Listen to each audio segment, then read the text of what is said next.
Hello everyone, welcome to इतिहास अड्डा। तो फ्रेंड्स, जैसा कि आप सबको पता है, अपना कल रिजल्ट आ गया। आज आने की संभावना थी, लेकिन कल ही रिजल्ट आ चुका है हिस्ट्री का। और जो हम बात कर रहे हैं दिसंबर 2024 का जो एग्जाम हुआ था नेट वाला, उससे इसका कंपैरिजन करें जून 2025 का, तो लगभग जो कट ऑफ में काफी ज्यादा चेंजेस देखने को मिला है और लगभग 26 नंबर का जो है डिफरेंस आया है। 26 नंबर डाउन गई है cut off. 206 last time cut off गई थी और इस बार जो अपनी कट ऑफ गई है वो 180 नंबर पर कट ऑफ चली गई है। तो मतलब काफी ज्यादा डिक्रीज हुई है। तो इन्हीं सभी बिंदु पर हम आज बात करेंगे कि यार जो कट ऑफ थी हिस्ट्री की वो कैसी रही है इस बार, और इसके साथ साथ ही क्या जेआरएफ इस बार कम हुए हैं पहले से कंपैरिजन में, या फिर कट ऑफ अगर कम रही है तो उसका कारण भी क्या रहा है। जो एग्जाम का पैटर्न बदला है और इसी आधार पर जो कट ऑफ भी कम हो रही है, तो वो क्या रहा था। आगे हम क्या कर सकते हैं, हमारी आगे की क्या रणनीति होनी चाहिए दिसंबर 2025 के लिए, जिससे हम आसानी से जेआरएफ निकाल पाए, और किस तरीके का हमारा स्टडी मटेरियल होना चाहिए। इन सभी पॉइंट्स पर हम डिस्कस करेंगे फ्रेंड्स। तो दोस्तों आ जाएं सभी। सबसे पहले हम डिस्कस करेंगे अपना जो रिजल्ट आया था अभी जून 2025 का हिस्ट्री का। ये कट ऑफ है आपके सामने हिस्ट्री की, और ये जनरल की कट ऑफ है 180। तो मैं बात कर रहा था दिसंबर 2025 की, 2024 सॉरी, दिसंबर 2024 की जो कट ऑफ आई थी आपकी जनरल की कट ऑफ थी जेआरएफ की, वो थी 206 नंबर। यहां पर जो जून की कट ऑफ है जून 2025 की, ये कट ऑफ आ गई है आपकी 180 पर ही। मतलब 26 नंबर का डिफरेंस है, डिक्रीज हुई है कट ऑफ बढ़ने की बजाय। तो इसके बहुत सारे रीजन रहे हैं, जैसे एक बार और देख लेते। ओबीसी में 172 है, ईडब्ल्यूएस में 174, एसटी में 164, और एससी में 164, एसटी में 160, इस तरीके से। और नेट में भी इसी तरीके से क्रमबद्ध रूप से जो है कट ऑफ रही है। तो अब हम बात करेंगे आज की क्या कारण रहा है। पहले तो रिजल्ट कैसा रहा, देखो रिजल्ट का कंपैरिजन हम करें पहले से, तो डाउन रहा है। काफी सारे बच्चे दे के आए थे, लेकिन कुछ बच्चे पेपर को हैंडल नहीं कर पाए। एग्जाम काफी लेंथी था, पेपर एक्चुअली लेंथी था, एग्जाम जो था उसका बर्डन माइंड में था, उस हिसाब से भी अटेम्प्ट नहीं कर पाए थे।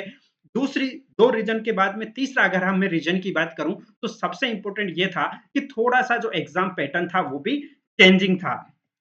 तो देखो जून 2025 की ही मैं बात कर रहा हूं, और इसमें इस तरीके से मैंने एनालिसिस किया है। और एनालिसिस करने के बाद में मेरे सामने जो डाटा है, तो जेआरएफ की अगर मैं बात करूं 334 बच्चे जो है जेआरएफ हुए हैं। और दिसंबर 2025 में जो जेआरएफ हुए थे स्टूडेंट, टोटल का 0.3% हुए थे ओनली। टोटल का 0.3% जो स्टूडेंट थे वो जेआरएफ हुए थे। जबकि अगर मैं बात करूं इस बार जून 2025 में, तो यहां पे जो जेआरएफ में है वो 0.5%, 0.5% यानी कि लगभग 0.2% जो है ये रिजल्ट आपका इंक्रीज हुआ है। कुल मिला के कह सकते हैं कि रिजल्ट अच्छा रहा है, और ये ऐसे मान सकते हैं ये इंडिकेशन हमारे लिए काफी ज्यादा बेनिफिशियल। हम इससे मोटिवेट हो सकते हैं कि हाँ रिजल्ट भले पेपर कैसा भी था लेकिन बड़ा है, जेआरएफ ज्यादा हुआ है बच्चों का। नेट की मैं बात करूं तो नेट इस बार जो है 3,557 जो है बच्चों का नेट हुआ है, यूजीसी नेट। असिस्टेंट प्रोफेसर वो सब, पीएचडी के लिए अलग चीज होती है। और ये टोटल का जो है 5.6% था। तो कुल मिला के बात कह सकते हैं कि जो है आपका रिजल्ट का जो वेटेज था, परसेंटेज था, वो बड़ा है। अब इस चीज को हम समझ गए हैं, लेकिन भाई कट ऑफ जो थी आप लोगों की वो कम क्यों गई। ठीक है, कम क्यों गई कट ऑफ। तो उसके रीजन मैंने जो देखे हैं, मैंने एनालिसिस किया है, पेपर भी एनालिसिस किया था, और कट ऑफ को मैं काफी नजर से देखता आया हूं। तो देखो सबसे पहला बात तो ये है कि जो अब तक हम पढ़ते आए थे स्टडी मटेरियल और सभी चीजें, उनको थोड़ा सा हमें चेंज करना पड़ेगा। और देख सबसे बड़ा जो बदलाव था चेंजिंग एग्जाम पैटर्न। जो एग्जाम पैटर्न हुआ था वो काफी ज्यादा चेंजिंग हुआ है। और जिसमें सबसे बड़ी बात थी कि जो एग्जाम पेपर था वो काफी लेंथी दे दिया। और एग्जाम पेपर को लेंथी देंगे तो उसको सोल्व करने में काफी टाइम लग रहा था। मल्टीपल स्टेटमेंट के क्वेश्चन दे दिए इन्होंने, तो वो चेंजेस था जो हमें देखने को मिलेगा। दूसरी ओर जो मैच द फॉलोइंग क्वेश्चन आते हैं मैचिंग करने के, सूची फर्स्ट से सूची सेकंड वाले, तो उनमें पहले क्या होता था कि सीधा इवेंट को मिलाया जाता था, लेकिन अब क्या है कि इवेंट दे दी जाती है, और इवेंट के साथ साथ घटना बहुत बड़ी वर्ड्स में लाइन में स्टोरी टाइप लिखती जाती है और उससे मैच करना पड़ता है। तो कुल मिला के बात है कि थोड़ा सा जो है हमें पैटर्न है एग्जाम का वो चेंज देखने को मिला है। अब हम जो पढ़ते आ रहे थे उसको थोड़ा सा और भी ज्यादा कॉन्सेप्चुअल कॉन्सेप्ट के साथ फैक्ट और डीपली स्टडी करनी पड़ेगी, सब्जेक्ट स्पेसिफिक और ज़्यादा हमें गहराई में जाना पड़ेगा। क्वेश्चंस की लैंग्वेज को, पैटर्न को हमें समझना पड़ेगा और इसके साथ-साथ जो जिस पर मैं बात कर चुका हूँ डीपली जो क्वेश्चन का स्टैंडर्ड था वो और कुछ नए क्वेश्चंस, नए पैटर्न भी हमें देखने को मिला था। इन सभी पैटर्न को हमें अप्लाई करके हमारा स्टडी मटेरियल उस लेवल का लेना पड़ेगा। उसी तरीके से हम पीवाईक्यूज को स्टडी करेंगे, उसी तरीके से हम आगे बढ़ करके एग्जाम को क्रैक करने का प्लान भी बनाएंगे, तो हमें थोड़ा-सा आसानी होगी कंपैरेटिवली और आसानी से हम एग्जाम को एनालाइज भी कर पाएँगे। अब आगे दिसंबर 2025 में हम क्या कर सकते हैं? देखो, मैंने जैसा आपको बताया पहले स्टडी मटेरियल जो अब तक हम पढ़ते आ रहे थे उसको एनालाइज़ करना है। अगर आपका ठीक है तो उसको थोड़ा-सा अलग स्टडी मटेरियल देख सकते हो जिसमें आपको कॉन्सेप्ट दे रखे हो, साथ ही इसके फैक्ट्स भी हो, ठीक है? फैक्ट्स भी हो और पूरे के पूरे सिलेबस को कवर करने वाला हो और थोड़ा-सा डीपली स्टडी जिसकी आप कर पाएँ और इसमें फिर दूसरी चीज़ कि पीवाईक्यूज़ रहें, टॉपिक वाइज़ पीवाईक्यूज़ आप देख सकते हो, जिनको एनालिसिस करें, वन लाइनर नहीं, डिटेल में एनालिसिस करें और इसके साथ-साथ ही आप जो है मॉक भी दें फिर, जिससे आपकी प्रैक्टिस अच्छी हो पाए। क्योंकि बहुत बार क्या होता है कि प्रैक्टिस अच्छी नहीं होने की वजह से भी हम एग्ज़ाम को सही ढंग से जो है अटेम्प्ट नहीं कर पाते हैं। तो कुल मिला के बात है, ये रहेगा हमारा कि कॉन्सेप्ट, फैक्ट और एनालिटिकल अप्रोच के साथ-साथ हम इन सभी चीज़ों में जो इवेंट्स स्पेशली जैसे इस बार early mid level Indian history के क्वेश्चन रहे थे, लेकिन ऐसा कुछ भी नहीं है।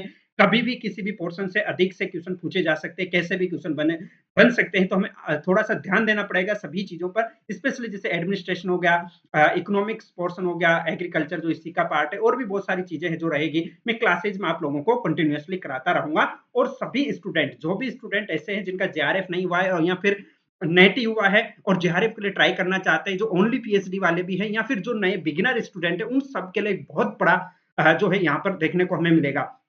वो ये देखने को मिलेगा कि आप सभी के लिए कुछ क्लासेस जो है जल्दी से मैंने टाइम रिवील कर दिया है, फ्री क्लासेस आप लोगों के लिए अवेलेबल रहेगी और पूरी की पूरी क्लासेस फ्री रहेगी जिसमें पीवाईक्यूज हम डिस्कस करेंगे। इसमें हम डिटेल की क्लासें रहेंगी, आपके कुछ मॉक टेस्ट भी रहेंगे। ये पूरे के पूरे इतिहास अड्डा पर आपको फ्री ऑफ कॉस्ट मिलेंगे। 25 जुलाई से मैं आप लोगों के लिए वो भी बता दूंगा और इसका डिटेल शेड्यूल जो है डेट वाइज में आप लोगों के लिए सामने लेकर आऊंगा। थोड़ा-सा इसका एक चार्ट मैं फिर से बता देता हूँ इन फ्री क्लासेज, ये बाइलिंगुअल रहेगी ये भी सब चीजें।